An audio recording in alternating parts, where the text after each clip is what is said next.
Salom hammaga. Kommunarkada obyektga keldim. Bu yerda shkaturka ishlari ham o'zi 95% bitdi. 1-2 kunda o'zi topshiriladi, lekin men hozir bir qator tekshirib, qabul qilib olmoqchiman o'zim uchun. Hamma yoqni o'lchadim, tekshirdim. Toshni yaxshi bir yo'la chiroyli qilib bitirib ketyapti. Ugillarni ham toshni qilibdi. Hammasi yoqdi, ma'qul. Ayniqsa parallelligini tekshirdim.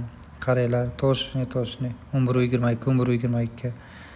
Bu tomon ham 38 u 75, 38 u 75.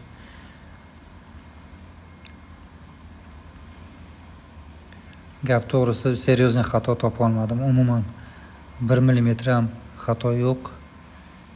To'g'ri qatada topsa bo'ladi-yu, lekin bu joylarda unchalik yo'q. Shuni o'zi daveriya. Bu yerda ishlayotgan bola o'zi yaxshi ishlaydi, o'zim ukam master videoga chiqishni xohlamadi. Endi pulini oladi. Endi bu pullar video uchun. Aslida pulini olib bo'lgan. Bir video olaylik dedik-da biz ham bor pulimiz bilan.